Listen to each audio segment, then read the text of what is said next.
All right, guys. Thank you for tuning in to another Jock Talk podcast. Matt with Brock. Special Wednesday podcast for you guys. Looking forward to the Packers game tomorrow night. Hopefully looking forward to it. Yes, hopefully. Definitely looking forward to it. Hopefully you're going to have some good results. It's gonna be an all-Packer show for you. We're going to recap the game from Sunday evening. Look forward to the game tomorrow against the Bears. Recap the week that has been so far. Let's just hop right into last week. Before we get into it, I want to do a drill or an exercise here. Think about the positivity. Brock, give me one or two positives that came out of last week's game against the Cowboys. Just positives, no ifs or no buts, no extenuating circumstances. No, they ran the ball well, but Eddie Lacy got hurt. Give me some positives. Gotta get at least one from you before we pile on all the negativity that has been coming the Pack's way. I would say our boy Trevor Davis had a very good game returning the ball. He had a couple big ones. I thought he almost broke it. Yeah. I really did. He hit a crease, and we saw the top end speed that he has. Sure.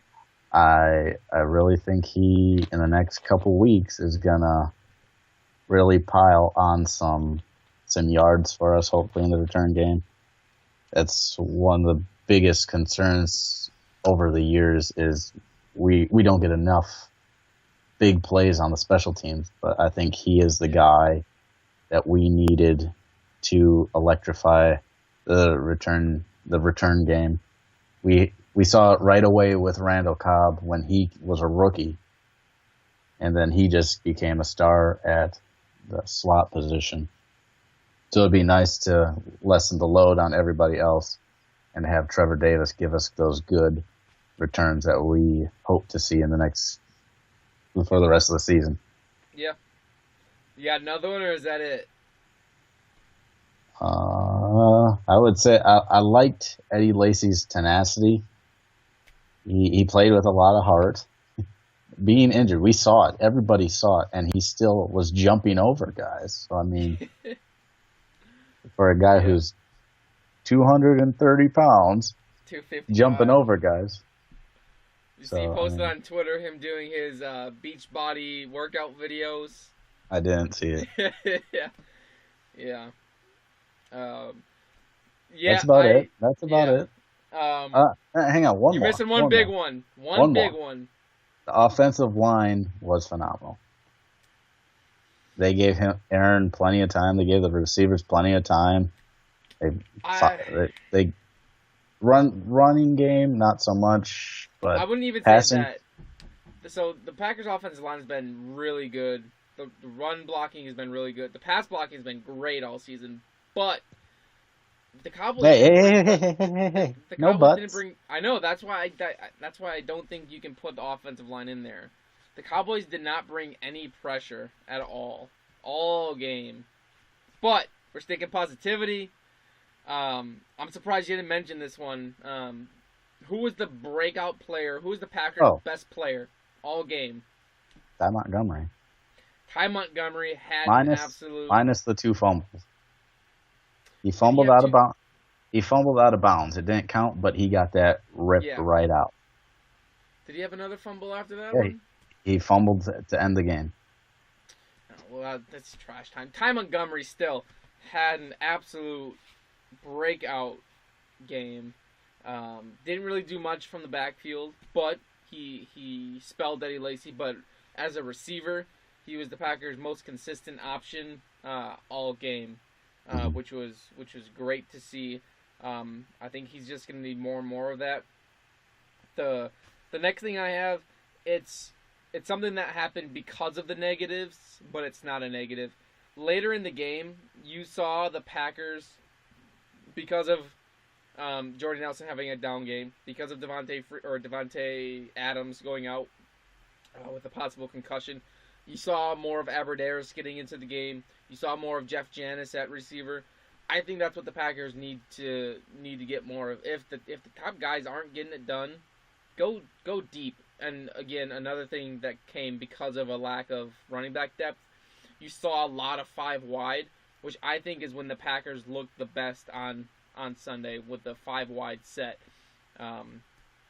Less of the big formations with Richard Rodgers as your fastest option on the field. So I like the 5 wide. The Packers are deep at receiver, not with top end talent, but if you look at possession, if you look at teams with 7 receivers on their depth chart, I'll take the Packers wide receiving core over anyone in the NFL from a top to bottom standpoint. Maybe not the top 2 or 3 guys, but top to bottom, 1 through 7 to be honest. So one thing we both saw is Packers touchdown drive looked like the Packers of old. Aaron Rodgers was putting it on dimes to Jordy. They were running those little fast bubble screens to Randall Cobb for the score. Like that was like a 6-play, minute and a half drive. Yeah, it was a fast one. So that kind of gave us a little bit of hope, and then we just flipped the switch and decided we didn't want to play anymore. Yeah.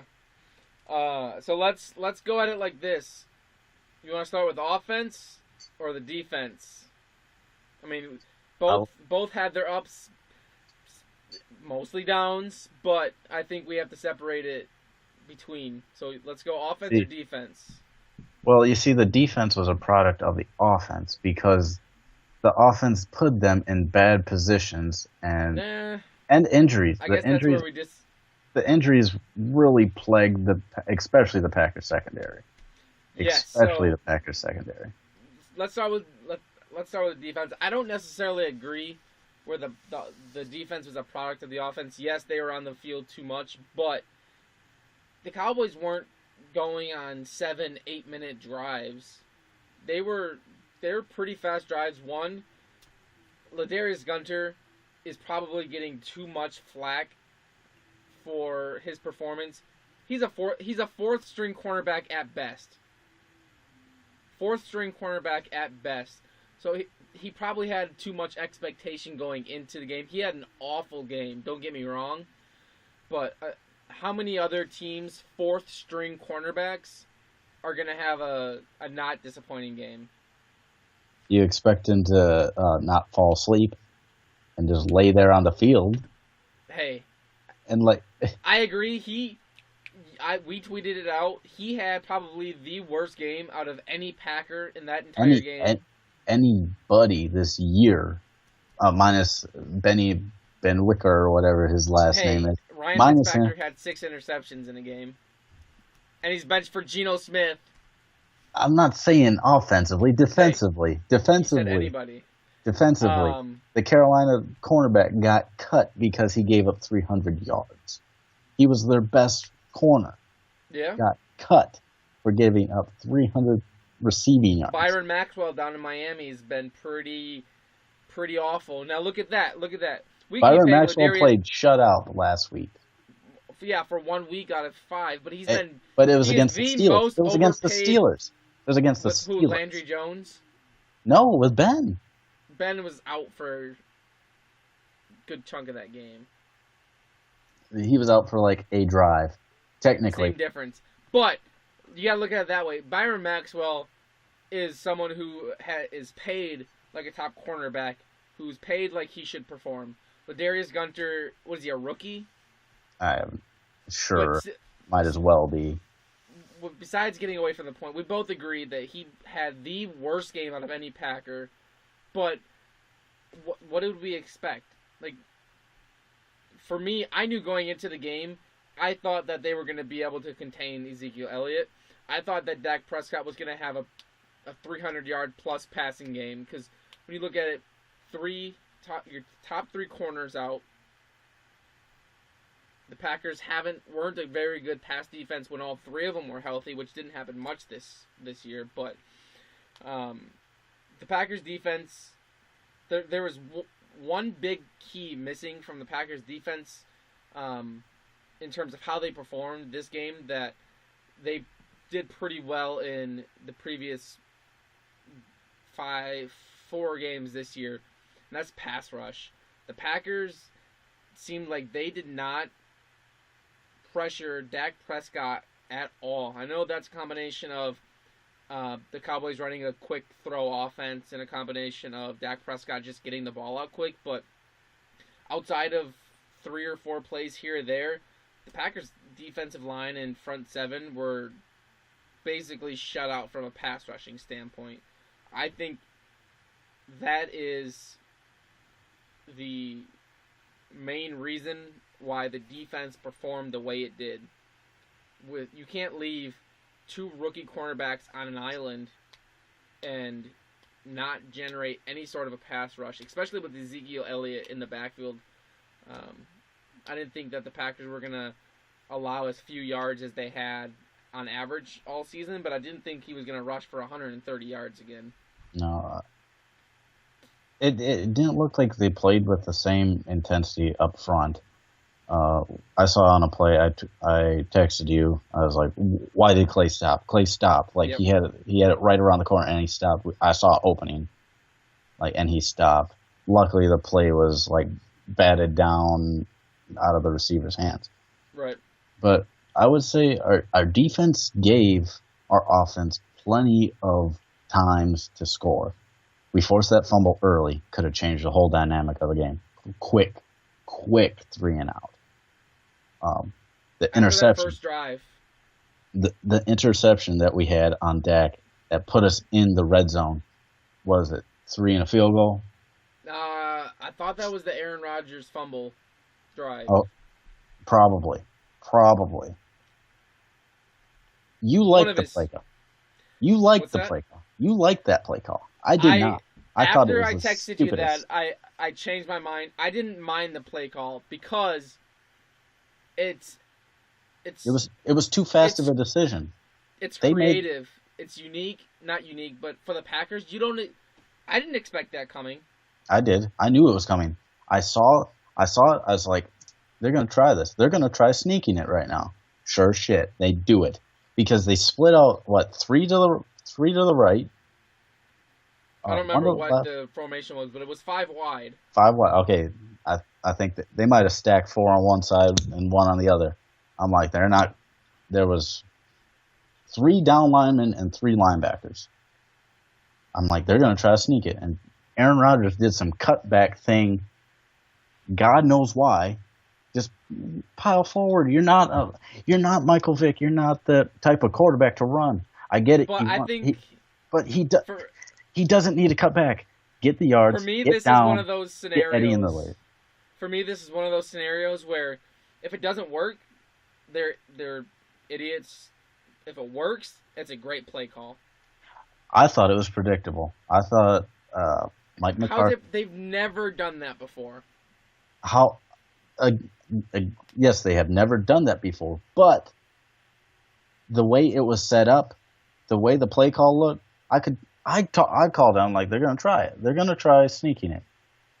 I'm sure they did. I was like, I thought he should have rolled to the left.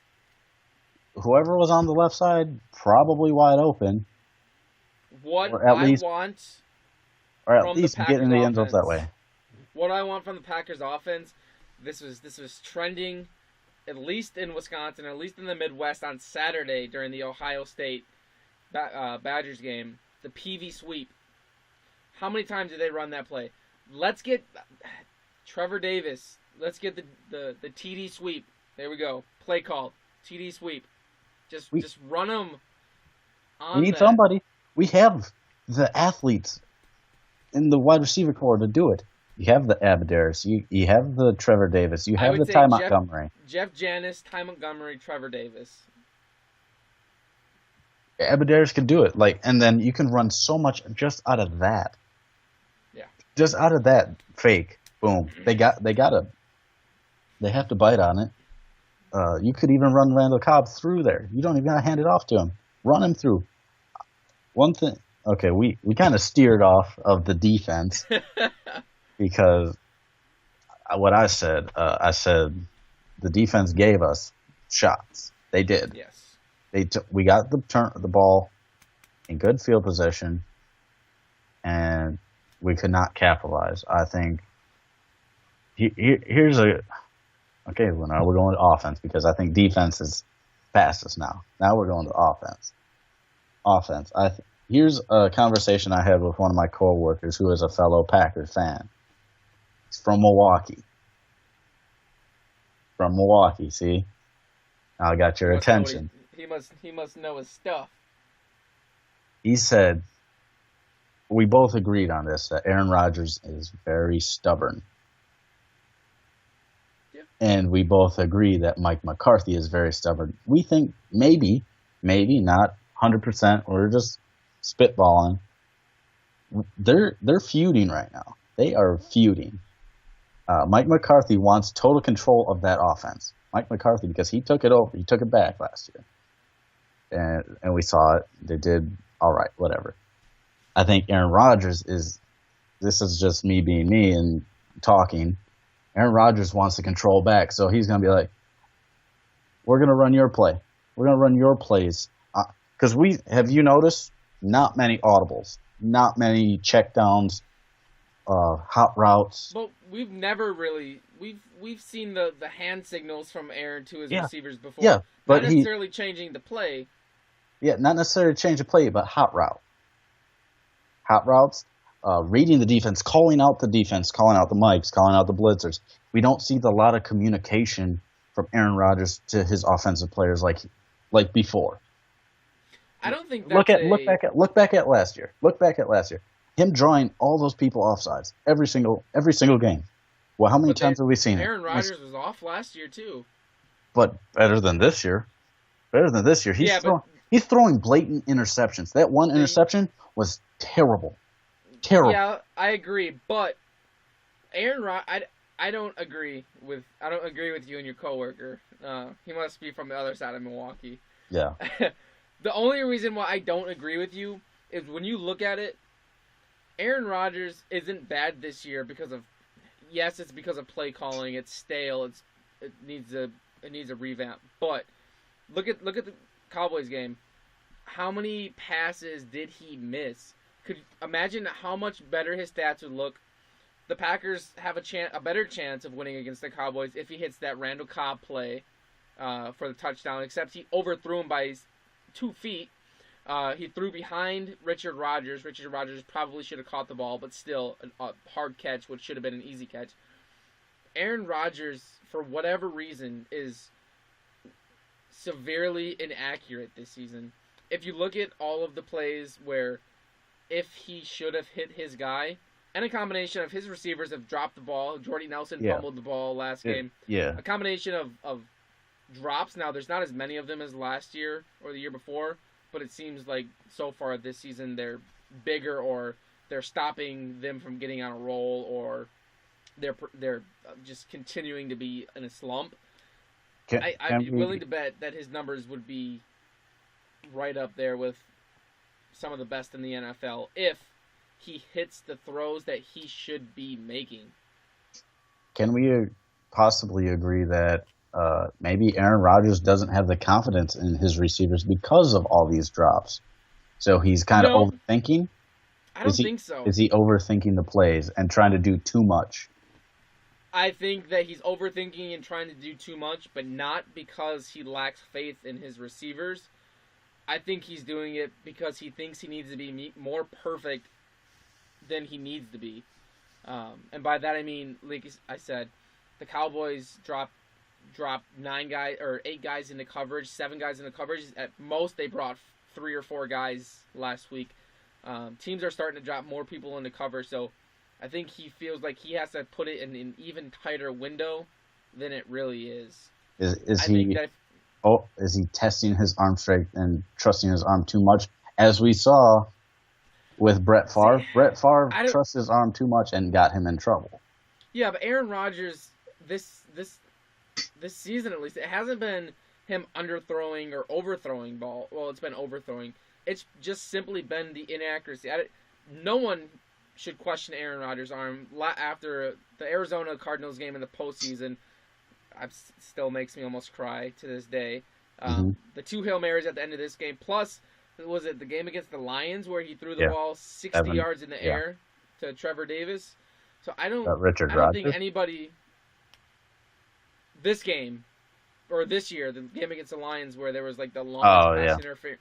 Yeah, 66 yards. Yeah, so I don't think anybody should be questioning his arm strength. I think it's mental. Yeah, I wasn't questioning his arm strength. I was just saying he's off. He is trying to force it.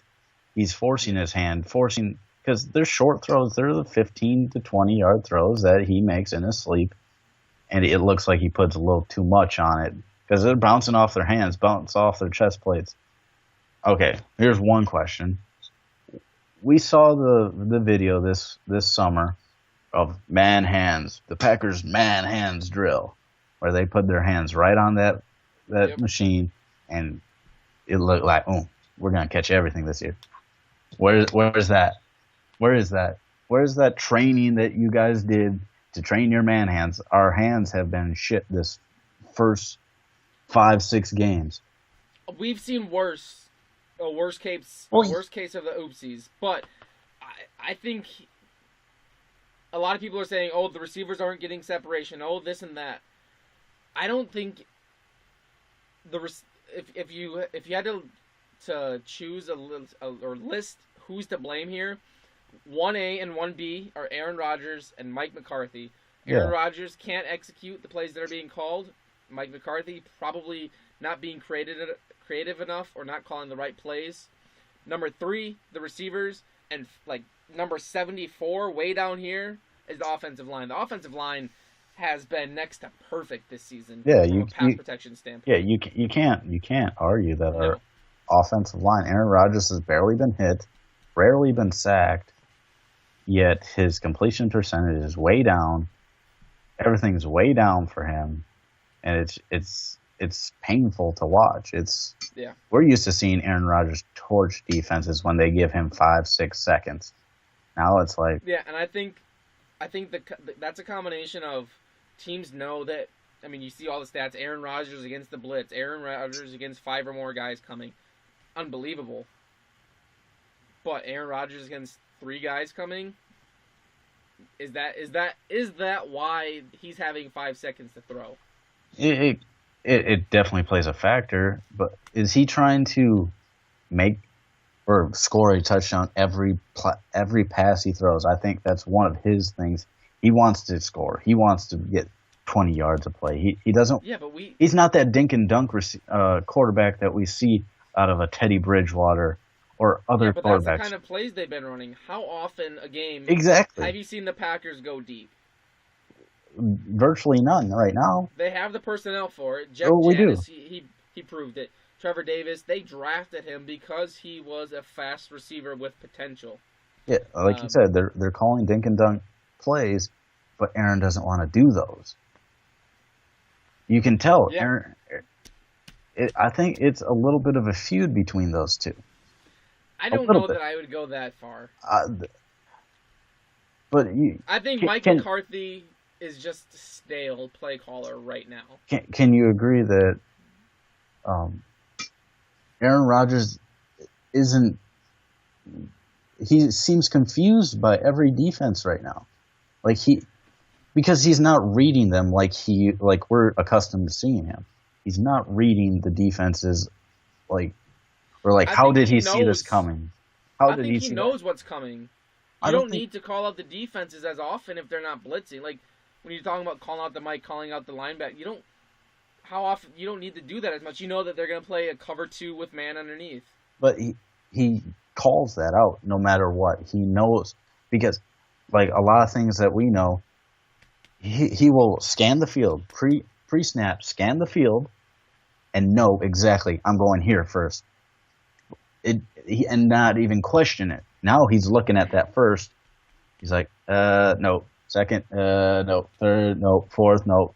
Shit, now what? We knew. He used to pick out a receiver, gun it in there, 8 yards, 7 yards. Those quick slants were all day for him. And Teams because he would know what's coming because the play calling is stale. But Aaron would switch that if Aaron knows what's going. But it also helps when you have healthy running backs. This is true. Eddie Lacy was running the ball relatively well, even on a bum ankle. But I think now, Niall Davis, James Starks might be out of a job, to be all honest. James Starks will finish this season either on IR or as a Packer. I don't know what his contract looks like, but he's too similar of a player to Eddie Lacy. He's faster, but that's about it. He's faster, but he's not fast. No. Niall Davis, he's fast. He can return kicks if you want. He can come out the backfield and catch the ball. He can break away from He is what the Packers fans have been asking for the past... How long have the Packers fans been asking for a running back who can catch the ball out of the backfield? I wouldn't consider him a scat back, but he can do... Speed back. Yeah, exactly. Because if you look back at recent running backs, Ryan Grant wasn't a speedster. You want to go Sam Congato wasn't a speedster. Who else do we have? Dorsey Levens wasn't a speedster. Amon Green, what you could argue was probably their fastest. He was fast, but he was not a speedster. No, he wasn't a speed. Not Niall Davis speed. But Amon Green could break out some runs. Don't get me wrong, but he is the modern era best Packers running back. Edgar Bennett. Modern era. Edgar Bennett wasn't fast. No, you could argue that Packers have never had that dominant, fast running back. We've had bigger running backs. So lately, we talked enough about the Cowboys game. Obviously, a huge disappointment. Obviously, we've had probably more disagreements between Aaron Rodgers and Mike McCarthy from this Packers game than we've had throughout the entire NFL all season. But looking forward to the Bears tomorrow night. Obviously, we're going to get our predictions. But first, let me ask you this. If one thing was going to change in the game plan, whether if it's on offense, on defense, personnel, if one thing is going to change, obviously this don't include running backs because I believe Eddie Lacy was officially ruled out for tomorrow night. James Starks is out.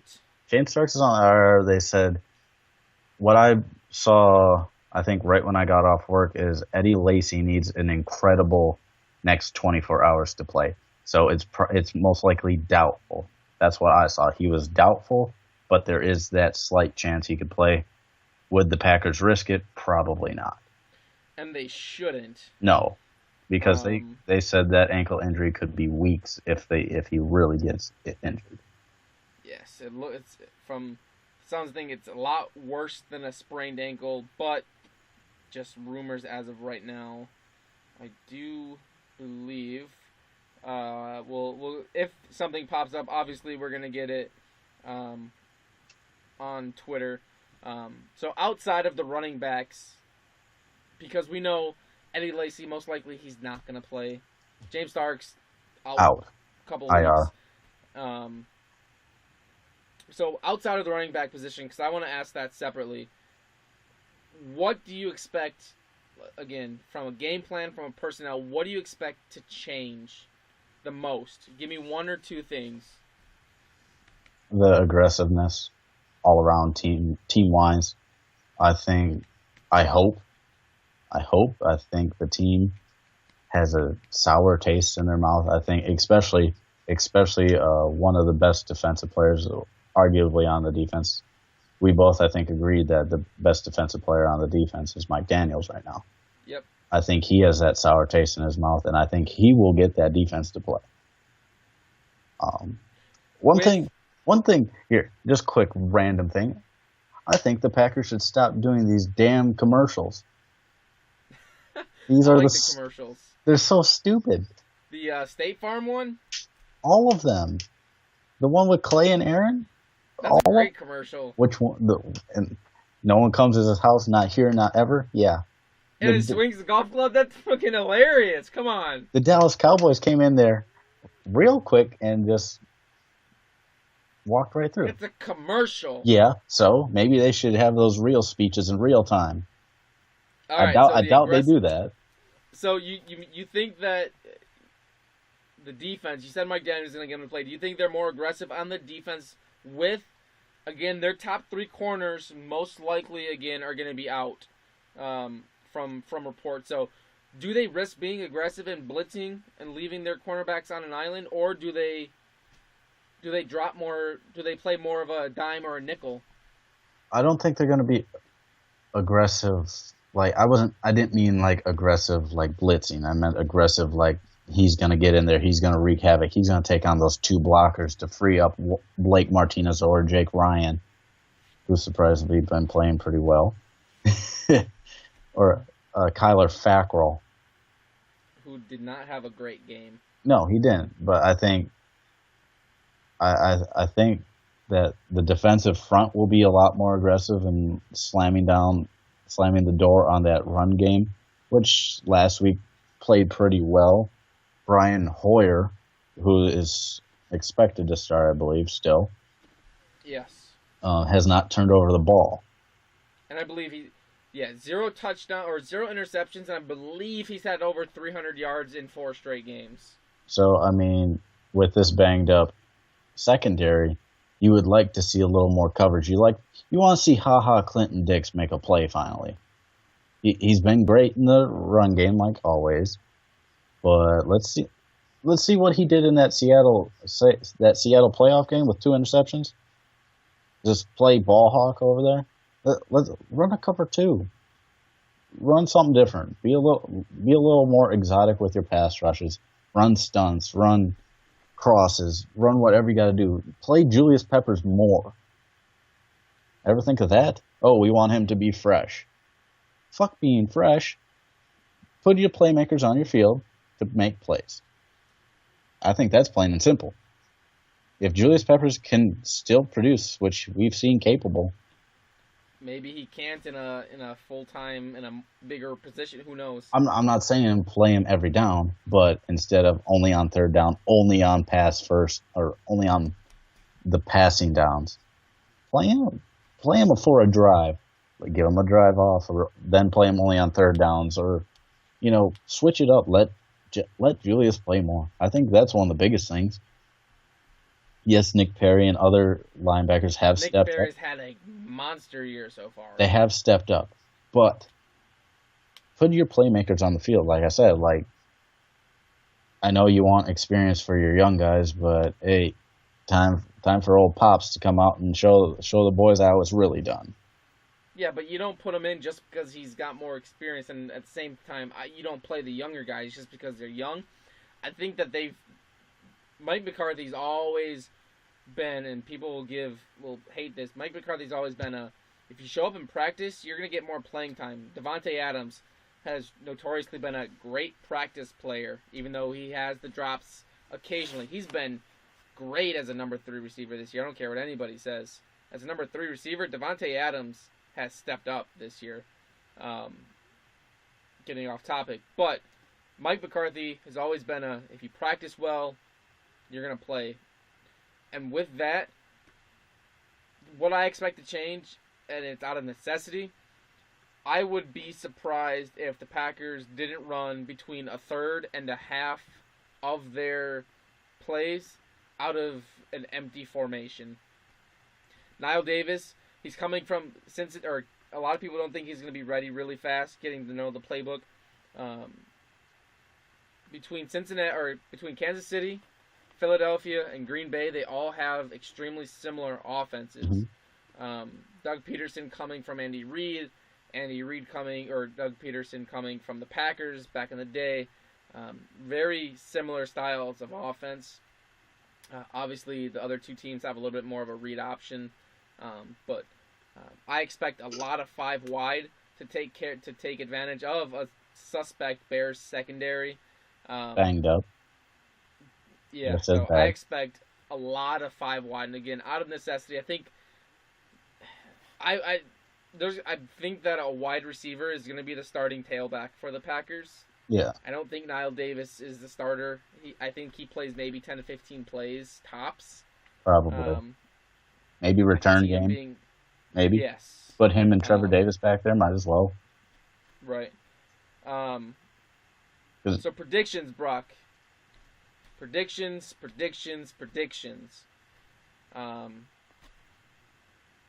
Thursday night, boring color rush jerseys, all white for the Packers. I believe navy blue for the Bears. Yep. Just really bummed out about the color rush jerseys or the lack thereof color, because that's what white is. White is the absence of all colors. So it's like anti-color rush. Science lesson, kids. Science. Yeah. Bill Nye the Science Guy, if you're listening to this, follow us on Twitter. No. Bill Nye predictions. This is going to be the Packers coming out week. I know we've been saying that a lot. I'd be willing to bet that the majority of our Packers picks, we've had them scoring in the 30s. Mm-hmm. I think that's happened maybe once this season against Detroit. Maybe. The Packers got their first second half passing touchdown of the year last week. Boggles my mind. Yeah. So, with that, the final score is going to be the 38-13 Green Bay Packers. 38-13. I sure hope you're right. Aaron Rodgers distributes the ball. I think there are at least three different, not necessarily receivers, but 3 different targets with touchdown receptions. Yeah, I think the Packers will win this game. I don't think I can survive a Cowboys loss and a Bears loss in the same week. I don't think I'll be able to ever live again. Yeah. I think it'll be 34-24 Packers. We touched on it, that our secondary is beat up. I'm not sure if Eddie Royal will play. I think he was expected to be out, but I'm not 100% sure on that. But I mean, they still have the weapons. They still have Alshon Jeffrey. They still have kid Meredith coming out, who's played very good couple weeks. Howard out of the backfield has played very well last week. Zach Miller is a favorite target of Hoyer, which we've been accustomed to being very suspect against tight ends lately. Yep. So I think Hoyer will still have a very good game. I think we force a turnover out of him. I think we intercept him at least once, because everyone expected Dak to throw all over us, and we forced Dak into a couple hard throws, and we took advantage of a couple things. I hope the defense gets after Hoyer. I'm gonna go back to it. I think our defensive line, like I said it earlier, I think they're gonna be more aggressive up front. Maybe run a couple more stunts, couple more mismatches, rush maybe 6 at times. I think our defense will get 5 sacks. I think our running defense will be back to where we used to be, with giving up probably, I would say, less than 75 yards rushing. Our defense, I think, is the main thing, is to maintain the productivity of Hoyer and that receiving core. They gotta mix things up. They really do. They gotta change things.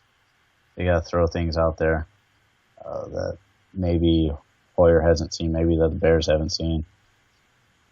So 5 sacks from our defense, I think. I think one of our rookies is going to score this week. I think Trevor Davis will finally get his touches. Like you said, our starting running back will probably most likely be a wide receiver. I think with Ty Montgomery moving to probably running back now, that opens things up for Trevor Davis in the receiving game. We've seen Aaron target him a few times on the deep ball. I think he'll break one open. I think that play action fake will somehow work. Put him in the backfield, run a wheel route. Something. Get him mismatched against the linebacker or something. They got to run a little more different plays. If there are any NFL or college coaches listening to this, I am available as an offensive coordinator. You can, as they say, get at me. But real quick before we sign off, just an injury update. Eddie Lacy officially out. Top 3 cornerbacks officially out. Devontae Adams listed as questionable, but not likely to play with concussion-like symptoms. Eddie Royal officially out. That helps. Jeremy Langford, Jay Cutler, nose tackle Eddie Goldman, and left guard Josh Sitton. I know he left the game late last week, hobbling off the field, are all doubtful and not expected to play. Yeah, because I was hearing earlier this week, or either yesterday or the day before, that they were talking about Josh Sitton playing against the Packers for the first time, and they expected like a big game out of him, but I guess it looks like he's not playing. Nope. All right. So that makes it interesting. I know this was a heated episode towards the beginning. I know for me, for you, I won't even say most, but for a lot of the true Packers fans, it's an optimistic season still. We know the year that they won the Super Bowl, they finished 10-6. All is not lost. All is lost is a huge exaggeration, as they say. The reports of Aaron Rodgers' demise are greatly exaggerated right now. Mm-hmm. Has he been off? Yes. Is he as bad as his numbers say he is? Absolutely not. Is he still a top-tier quarterback? In my mind, hell yes. But still remain to be seen, I guess. We have the Bears tomorrow starting at 7:30. We're going to have a show, our normal show, Saturday to recap that. Look forward to the rest of NFL action. We're going to take a look at the college football slate for this weekend. You got anything else, Brock? No, I do not. Usually I do, but I do not this week. All right. With that, thank you guys. I think I said all I need to say. Yeah, we had to. I feel better now. I feel like a weight is lifted off my chest. So. Yeah, I can. Hopefully, I can move on from this Cowboys loss and hopefully celebrate a Packer win tomorrow. Yes. As I'm sure as all of our listeners can agree on that. Absolutely. Thank you guys in advance for tuning in, for watching. Follow us on Twitter at JockTalkWINC. Tweet at us, interact with us. We like to get your guys' feedback, your opinions, what you think about the situations going on. Like us on Facebook. Subscribe to our YouTube channel, all /JockTalkWINC. With that, we'll see you guys in about 48 hours, actually 72 hours on Saturday. We'll see you then. Have a good night. Adios.